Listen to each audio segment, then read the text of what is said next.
My gosh, I didn't think I was gonna see this video that soon, but 3 weeks ago, basically, this video came out. The freaking massacre of Maki ZENIN. It was not a tragedy. It was consequence. Maki.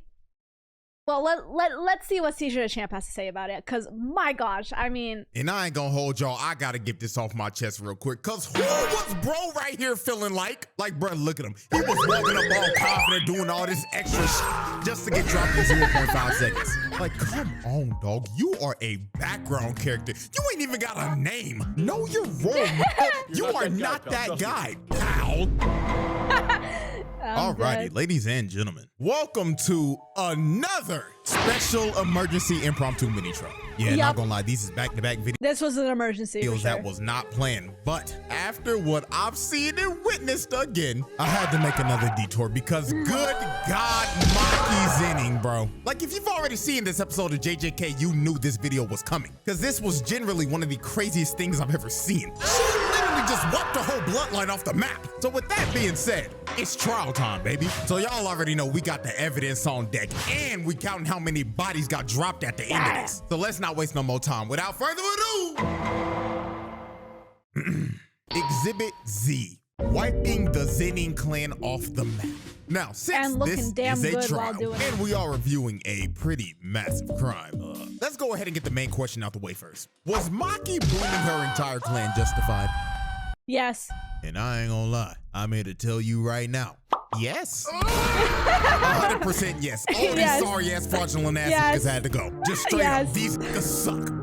Big three family my ass. Like, bro, on some real shit, the ZENIN clan might be one of the most toxic fictional families of all time. I mean, they are competing with the big dogs of dog shit families. Like, they running with the Mishimas, the Hanmas, the Targaryens, the royal family of the Fire Nation. Like, these niggas were terrible. The only thing these greedy motherfuckers valued in life was status and power. Like, for example, if you had low curse energy or your curse technique didn't meet up to their standard, you're nothing. They wouldn't even look at your ass. And oh Lord, don't even get me started on the misogyny. This motherfucker, Naoya, bro, had to go. This nigga is basically what would happen if Fresh and Fit did the fusion dance. They turn into this motherfucker. I mean,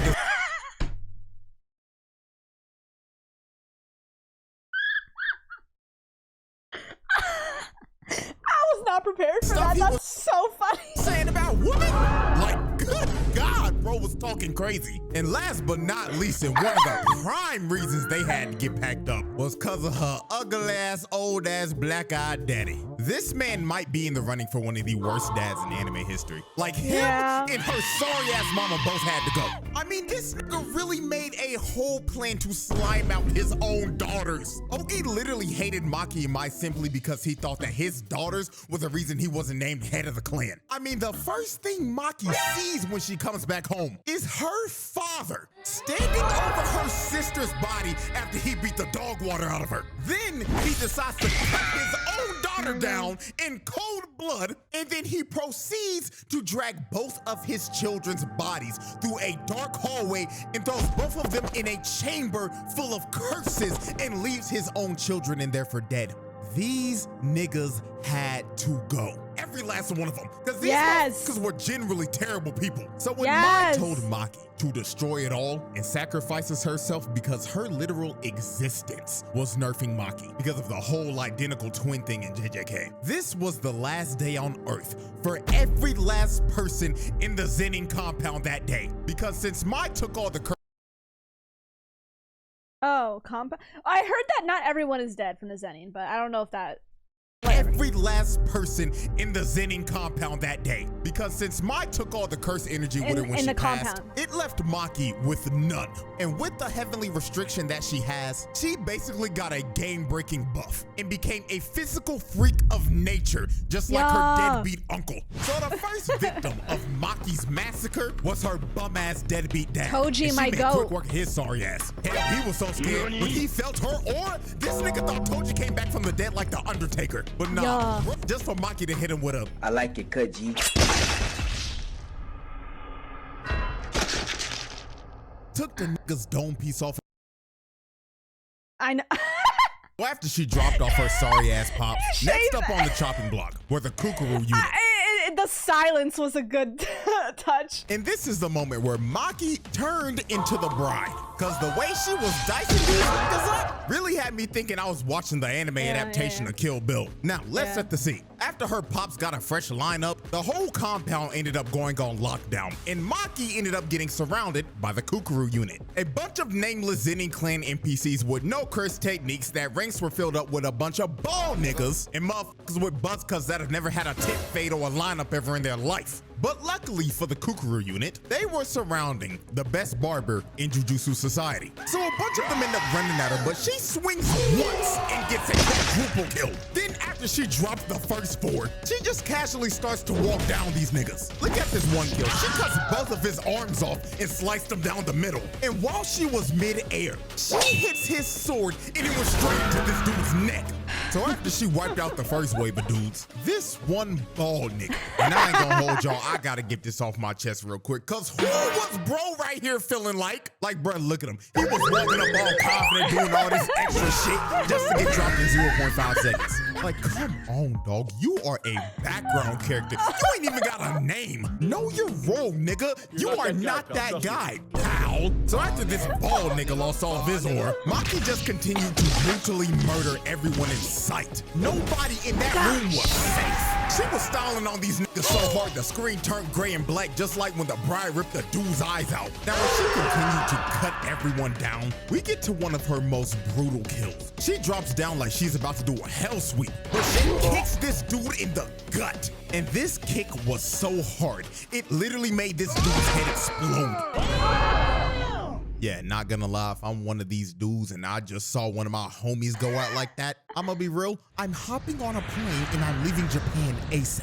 Cause I'm not about to lose my life for this shit, gang. A nigga's head just exploded. You got me f***ed up. So after she just exploded bro's cranium, these two come in and swing, but they get instantly decapitated. Then this— I love Maki so much. Like, I've always loved Maki. Like, this is just like— one tries to attack her, but she hits the limbo and gives this nigga one of the nastiest side eyes. She really looked at bro like, "Are you serious, my brother?" Then chops his sword in half. And while bro was just left in disbelief, he had no time to think about his next move, cause he ended up getting split in two. Then she ends up jumping up top. And look at this brother right here. You can tell just by the look in his eyes that he done already doodled his pants, and he's regretting his entire life right now. Bro is probably in his head cursing his parents for birthing him in this family. Maki ends up cutting them all down and painting the wall red, and finally puts that one guy out of his misery. Then she ends up pulling off one of the sauciest sequences in anime history. She jumps down and starts sliding on the blooded booms like 10 niggas. Then while she was still sliding, one dude tries to hit her, but she ends up hitting the limbo again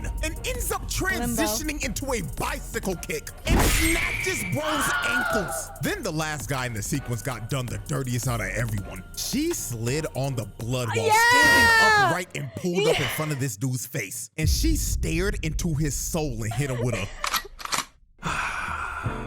Hand me the black amount. Not gonna lie, this might be one of the most disrespectful moments of all time. Simply— it's the slide. It's the slide that gets me. Because of how nonchalant she was while doing this. She really slid on the blood and passed by both of these niggas and singled dude out specifically just to hit him with a 1-inch punch and send him flying. Like, that is just flat out ridiculous. So she runs up to this one dude and she packs him up just like Anakin did to Count Dooku as she cuts his hands clean off and disarms him. And while this dude was screaming in pain, his sword that ended up flying landed on top of this dude's dome. Dude wasn't even expecting it. Poor guy died because of collateral damage. So as Maki continued to cut down the last wave of ZENIN NPCs, she decides to finish him off with a Devil May Cry combo. She starts to swing and chop up every nigga in the room. So when she finally stands upright, everybody else in the room drops dead. And with that, Maki just casually dropped off the entire kukuru unit that consisted over 100+ niggas. She dropped off over 100 people in that room in about 2 minutes. That's just pure wicked work right there. So after the kukuru unit was wiped out, we move on to our next set of victims, who were known as the Hay. Now the Hay consisted of the This is kind of funny. strongest sorcerers in the ZENIN clan. All these dudes were semi-grade 1 sorcerers or higher. So on paper, these niggas should not be bums. But Maki didn't give a damn who they were, cause she was here to expose these bums for the frauds that they were. So the first thing that she does is instantly speed blitz Nobuaki, the captain of the kukuru unit. And she wasted little to no time on his sorry ass. Bro tried to lunge in to attack Maki, but she closed the distance in like 2 seconds and cut his sword into pieces. Then she ripped his throat out, and the front piece of his sword that ended up getting broken off flew back and dove him in the back of the head. Not gonna lie, this has to be her most brutal kill in this whole case, because this was just flat out disgusting. She really just grabbed him by the neck and ripped out his trachea. And while dude was bleeding out and gasping for air, his own sword hits the reverse and throws him in the head. Like, good God, that is just pure brutality. So next up was the old man with the mohawk. And just look at him in this frame. You know damn well his old ass didn't know what the hell was going on. Unk had no business being here. Maki was so fast, she popped up in his face for a good 2 seconds. And you see his death from his POV. Maki ripped his eyes out and crushed them in front of him. She brutally murdered a senior citizen who probably had Alzheimer's disease. So after she took out the first 2, she ends up getting hit by this gravity magic attack by this rat tail looking motherfucker. And he was trying to hold her down for this ore farmer Junichi could not do shit. Now, I ain't gonna lie, I'm a This is the part. It's just like 100% real with y'all. This Junichi nigga had my ass fooled. I ain't gonna lie. I thought he was gonna be one of them ones. I mean, look at the nigga. He looked the part. He looking like Uvo from Hunter x Hunter. He was Toji's brother, for Christ's sakes. I thought he was gonna be like that. But no, my disappointment was immeasurable. He hits Maki with the same move Deku hit Overhaul with. Just a massive barrage of punches that ended up manifesting into a bunch of giant fists. And it looks like this attack should have done something. Hell, the explosion the attack gave off looks like a nuke just got set off. But when the dust clears, the first person that you see is Ranta. And his little rat-tailed ass was bleeding out because he was trying to hold down Maki so Junichi could kill her. And he, while he's like freaking walking like it was a stroll in the park, thinks that he is dying at peace, thinking that his boy Junichi just finished the job. So when he finally dies, you see Maki walk out of the smoke. And when she walks past him, she is carrying Junichi's head. This kid Ranta died living a false reality because his sacrifice meant nothing. Bro died just for Junichi's sorry ass to not do shit and lose every bit of aura bro had. So after the fraudulent 4 got packed up, the last man standing was none other than the leader of the ZENIN clan's most elite squad of bums, the misogynistic tickle monster himself. Now, apparently Japan loves him. Naoya. I mean, I'm not saying, I don't know, but like apparently like they're upset like that. I don't know elite about squad something. Of bums, the misogynistic tickle monster himself, Naoya. And this wide-mouthed, lockjawed, crooked-tooth-looking motherfucker probably gave Maki the best spa day she's ever had in her life. I mean, look at this 5-star customer service. He is massaging every muscle on her body at 24 frames per second. That shit No, probably no, feels no. amazing. Then he got into his chiropractic bag. Nigga start Honestly, it kind of feels like that though. Sometimes I'm like, is he even doing shit? to throw her in the mountains and shit, making sure her bones and joints were loose from all that tension. Because he knew her back had to hurt from carrying this episode so damn hard. So after about a good 12 seconds when the massage was finally over, we get to the demise of Naoya. And one of the most disrespectful things I've ever seen. Maki ends up squatting down into the stance of a sumo wrestler. And she just stands here and waits patiently to swat this nigga like the fly that he was. So while Naoya was running to use his finishing move, Maki basically figured out how his technique works and downloaded his movements and read him like a book. She turns around and stares into this nigga's soul. Fist cocked back and loaded. And you can see it in Naoya's face. Bro is looking like the 2 dudes from the last video that were in the same exact situation. And he was probably thinking the same thing they were in his last moments. Woo! He really about to rock my shit. 4 times! 4! 4 times. And then this is what gets me. Like, they show, bruh. And with his face caved in and skull shattered, the strongest misogynist in history was cooked. And now, ladies and gentlemen, we have reached the final on-screen victim of the ZENIN clan massacre. And it was none other than her sorry-ass mama. And the way she killed her was actually very unsettling. She was basically walking around and playing hide and seek with her while calling out, "Mother," in a tone that felt like she was just trying to talk with the intentions of killing her. She was moving like an actual serial killer. So when she finally found her, you can just see the terror on her face because her own daughter that she treated like garbage was about to take her life. And Maki didn't even hesitate to do it. She slit her throat and that was that. Ball game. Now let me give her sorry ass mama a little credit. She did make sure to send Naoya's two-faced Harvey Dent looking ass back to the lobby with the rest of the family. But mama. with that though, every single member of the ZENIN clan that was at the compound that day were dead. And Maki's mother was the last on-screen victim of the massacre.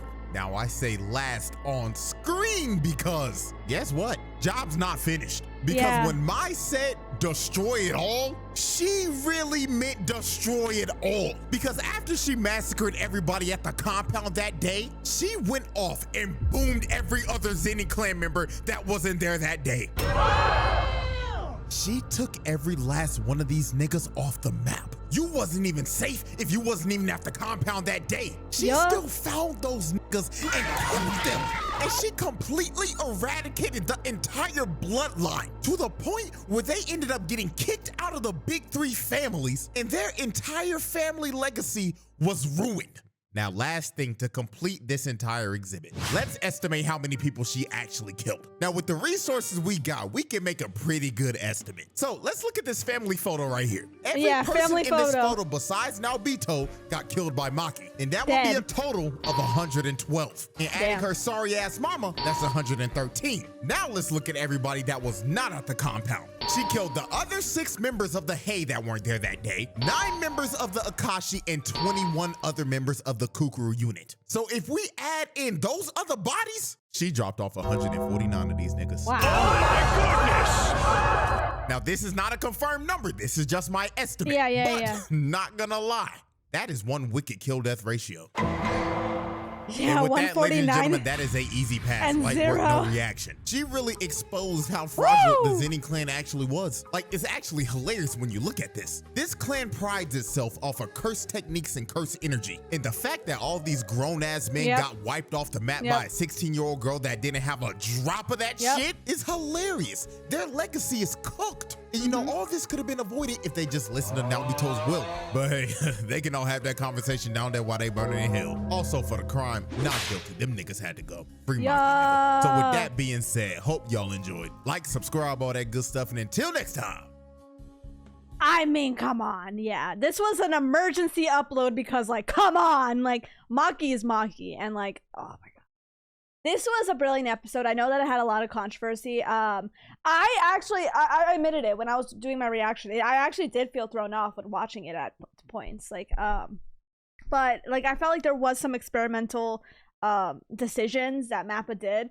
But overall, like, I mean, come on. Like, it was just, it was beautifully done.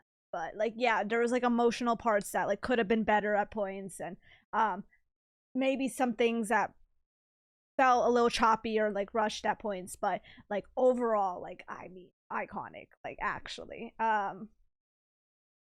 this is just the consequences. Like, it's not a tragedy. That's what I'm saying. It's not a tragedy. It's just consequence. I know we were talking about the mother, but I actually, to be fair, I wasn't actually sure about this when I was watching it too. So like, honestly, I misunderstood it when I was watching it. The thing is though, I actually don't think the mother necessarily like hated Maki or Mai or like really genuinely treated them like absolutely horribly. I do think that she did care about them. And I don't think that like Maki was trying to kill her. If I'm correct, people were telling me, like, they corrected me, and they let me know that it's not necessarily that Maki wanted to kill Maki wanted to kill her mother at that time. It was because when she asked the question to her mother, like, why didn't you stop me? Like, you knew that that me, like, Mai and Maki would die by her father, right? The mother had nothing to say. And then Maki killed her, if I'm correct. So, I mean, that's that. Yeah.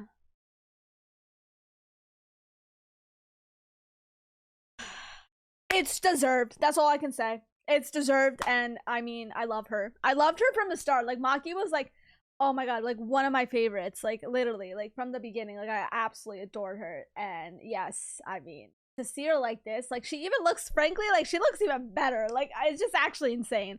Like, she's just so damn cool. I don't know. Anyways, I mean, JJK comes out tomorrow, the next episode, so I can't freaking wait. Anyways, thank you so much for watching. I hope you guys enjoyed, and I will see you when I see you.